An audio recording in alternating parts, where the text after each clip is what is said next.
오늘 말씀은 사도행전 11장 19절부터 30절까지입니다.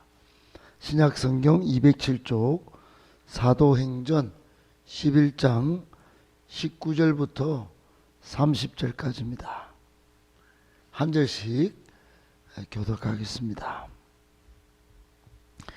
그때에 스데반의 일로 일어난 환난으로 말미암아 흩어진 자들이 베니게와 구브로와 안디옥까지 이르러 유대인에게만 말씀을 전하는데, 그 중에 구브로와 구레네 몇 사람이 안디옥에 이르러 헬라인에게도 말하여 주 예수를 전파하니, 주의 손이 그들과 함께 하심에 수많은 사람들이 믿고 주께 돌아오더라. 예루살렘 교회가 이 사람들의 소문을 듣고 바나바를 안디옥까지 보내니, 그가 이르러 하나님의 은혜를 보고 기뻐하여 모든 사람에게 굳건한 마음으로 주와 함께 머물러 있으라 권하니, 바나바는 착한 사람이요 성령과 믿음이 충만한 사람이라. 이에 큰 무리가 주께 더하여 지더라. 바나바가 사울을 찾으러 다소에 가서 만남에 안디옥에 데리고 와서 둘이 교회 1년간 모여있어 큰 무리를 가르쳤고, 제자들이 안디옥에서 비로소 그리스도인이라 일컬음을 받게 되었더라.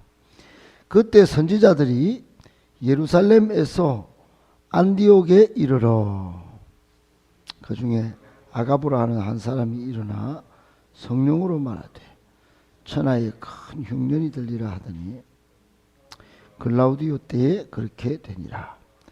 제자들이 각각 그 힘대로 유대에 사는 형제들에게 부조를 보내기로 작정하고 이를 실행하여 바나바와 사울의 손으로 장로들에게 보내니라. 아멘. 반갑습니다. 설날에 이렇게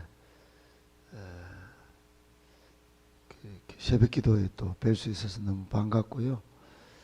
기쁩니다. 할렐루야. 반갑습니다. 오늘 말씀 세 가지로 정리해서 묵상하겠습니다. 첫 번째, 이방인에게도 성령이 임한 것은 전적인 하나님의 뜻이었습니다. 하나님의 뜻이라면 누구나 잘 따라야 되겠죠. 하나님의 뜻이라면 잘 순종해야 합니다. 하나님의 뜻이 우리 성도들에게 제일 중요하죠. 여러분 11장 이 앞부분의 내용은 베드로가 고넬료, 즉 이방인에게 복음 전하는 장면이 있었어요. 고넬료는 로마 군대의 고위급 지휘관인데 100명의 군인들, 그때 당시만 로마 군인들은 거의 오늘날 특공대 수준이에요. 그러니까 100명이 있다면 이건 엄청난 자산이죠. 그래 이 로마 백부장 고넬료에게 베드로가 복음을 전했어요. 그리고는 이제 예루살렘에 이제 복귀를 했는데, 때마침 거기에 있던 사도들하고 형제들이 베드로를 비난한 겁니다. 비난을. 뭘로 비난을 했냐면은 유대인들은 원래 자기들만 구원받는다는 그 특수하면서도 이상한 잘못된 구원관이 있었는데, 그래서 자기들만 이렇게 구원받는 사람이기 때문에 특별한 사람들인데, 그 개돼지로 취급하는 이방인에게 그 집에 가서 밥을 먹었다 이러면 섞인 거예요. 다른 말로 하면은 더러워진 거예요. 더러워진 거예요. 그래서 비난할 때 이렇게 비난했어요. 당신 말이요, 무할례자의 집에 들어가서 그 밥을 먹었다 카대, 이렇게 비난한 겁니다. 그 말 자체가 섞였다 카대, 당신은 타락했네, 뭐 이런 소리입니다. 굉장히 기분 나쁜 소리예요. 우리 보고 전도하러 약간 좀 이상한 집에 만약에 무당집에 가서 전도할 수도 있잖아요. 갔는데 니 뭐 귀신 들렸다 가대 이렇게 하면은 기분 좋겠습니까? 만약에 저보고도 우리 교회 한때는 무당이 나올 때도 있었는데 그 복음 전하러 만났다 했는데 누가 니 귀신 들린 사람하고 잘 어울리대 이렇게 하면은 그럼 기분 요즘에서 여러분 하나님 말씀 전하는 게 복음 전하는 게 기적 같은 일이고 불신자에게 이런 사람들에게도 복음 전해가 영혼 구원한다 무당이 돌아온다 하면 이게 놀라운 일이지만은 그때만 해도 편견이 있었다 이 말이에요.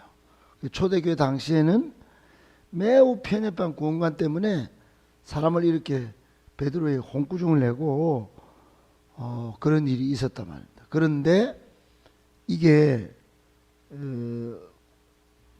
이제 11장 4절에 보면 베드로가 저간의 상황을 막 자세히 설명합니다. 하나님이 환상 가운데 보여주셨고 또 사람이 오면은 가라고 말씀하셨고 그래 고넬료 집에 갔더니 떡 기다리고 있고 그 고넬료도 베드로를 청해놨고 주의 사자가 나타나서 그렇게 말했고 그리고 복음을 전했더니 막 성령이 임했고 그 세례를 받았다. 그렇게 막 말하면서 마지막에 베드로가 아니 내가 사람인데 내가 누구기에 하나님이 하시는 능히 하시는 이 일을 맡겠느냐. 17절에 말이요. 오늘 우리가 19절 읽었는데 17절에 그렇게 말했어요.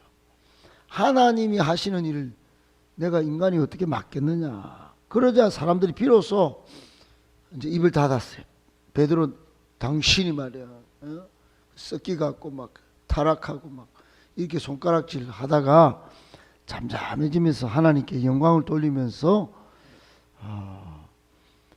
마지막에 18절에 이렇게 말합니다. 전부 다 하나님이 이방인에게도 생명 얻는 회개를 주셨네. 그리고 이제 이야기가 끝이 났어요. 그러니까 까딱하면 큰일 나겠네. 이거 하나님이 하신 일이네. 하나님의 뜻이었네. 하고 이렇게 깨닫게 된 겁니다. 이게 여러분 사람들이 뭔가 좀 소리를 지르다가도 하나님의 뜻이다 하면 그 순종해야 되는 거예요. 교회 다니면서 신앙생활 하면서 내 감정 내 뜻 드러내다가도 하나님의 뜻 앞에는 그냥 철저히 순종해야 되는 것이에요. 여러분 그래서 우리가 기도할 때 매 순간마다 하나님의 뜻을 구하는 게 참 중요합니다. 하나님 이 사건 속에 저에게 일어난 이 일 속에 하나님의 뜻을 보여 주시옵소서. 그러면은 그 뜻 앞에 무릎 꿇고 행하다 보면 그게 하나님의 플랜이 싹 진행되는 겁니다. 여러분 이런 일이 많아요. 사례를 지금 아침에 예를 들 수는 없지만은 교회도 그렇고 가정에도 그렇고 나라 일도 하나님의 뜻이라면 나라가 복종해야 되고 교회가 또 도시가 가정이 다 복종해야 되는 거예요. 그러다 보면 하나님이 마침내 놀라운 일을 행하실 건데 다 그렇게 안 해요. 하나님의 뜻보다는 권력이 힘이 작동하는 경우가 많습니다. 그러니 교회가 나중에는 어렵고 가정도 어렵고 나라도 어렵게 되는 것이에요. 그래서 가나안 농군학교를 창설한 김용기 장로님은 나라나 가정이나 사람이나 다 조국이여 안심하라 내가 기도하고 있다. 항상 하나님의 뜻을 구했어요. 그래 여러분 이런 자세가 참 중요합니다. 꼭 우리도 전적인 하나님의 뜻으로 이방인에게도 성령이 임했다는 이 사실 때문에 우리도 교훈받는 것은 우리는 이해할 수 없는 일인데 이게 하나님 뜻이면 우리도 이해하고 받아들여야 되겠구나. 순종해야 되겠구나. 그렇게 교훈받아야 되는 것이에요. 그렇게 생각하고 오늘 하루도 살고 앞으로도 잘 하나님의 뜻을 실천하며 사는, 그래서 복받는 우리 모두가 되기를 예수님의 이름으로 축복합니다. 아멘. 두 번째, 이제 하나님의 뜻을 알았다면 행동하는 믿음을 보여야 합니다. 여러분, 예수님 곁에 사람들이 많이 몰려다녔어요.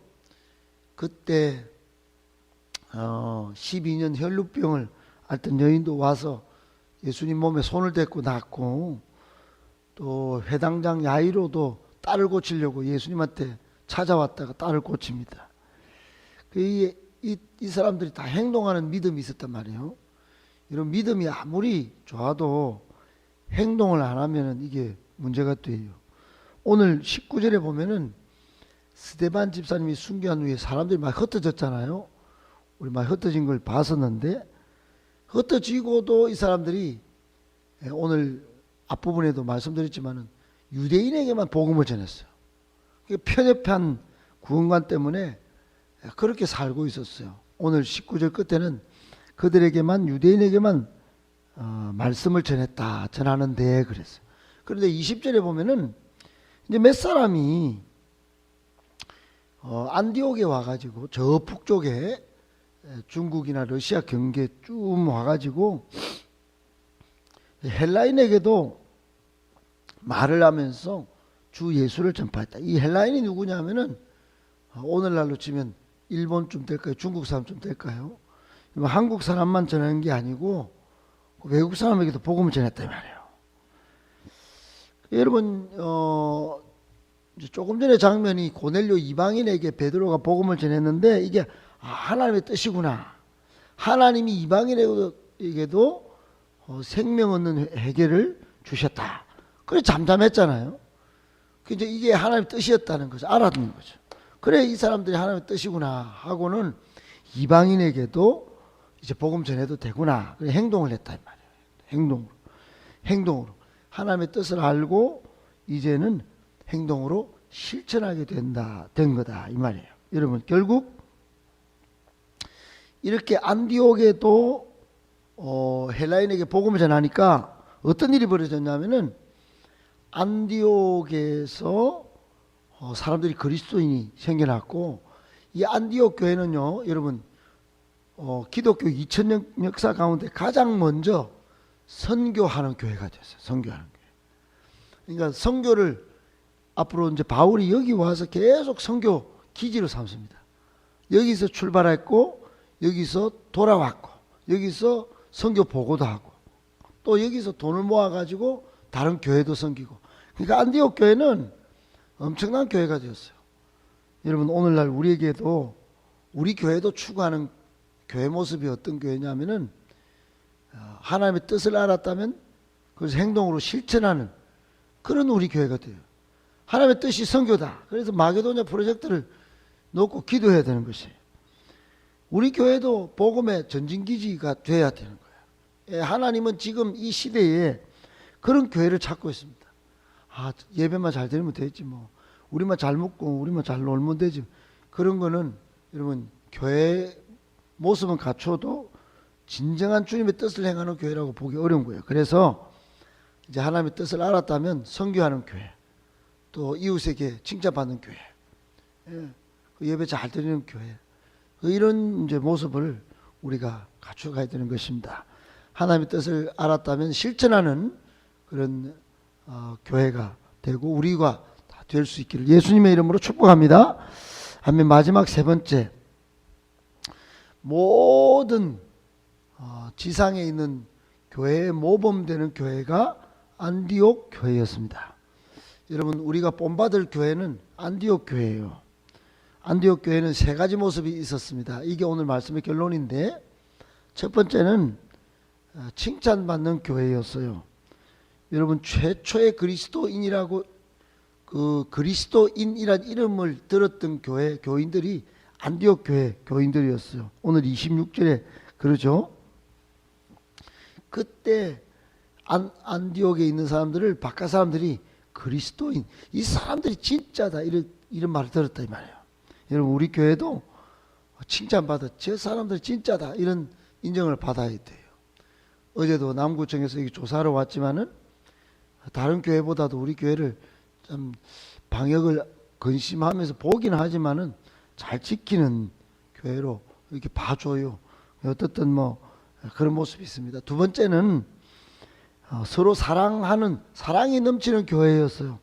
여러분 27절 이하에 보면 바나바가 이 지금 안디옥에 와가지고 이제 바울과 함께 가르치는데, 가르치다가 나중에는 이 사람들이 부조를 다 합니다. 헌금을 내가지고, 구제헌금을 내가지고, 여기 안디옥 교회잖아요. 예루살렘 교회가 있었는데, 예루살렘은 도시교회인데도 돈이 없었어요. 먹을 게 없었어요. 흉년이 막 닥치면 도시가 원래 그렇잖아요. 먹을 게, 시골 사람도 먹고 삽니다. 도시는 먹을 게 없어요. 그래서 이제 부조를 해가지고 도와줍니다. 29절에 보면 그게 있어요.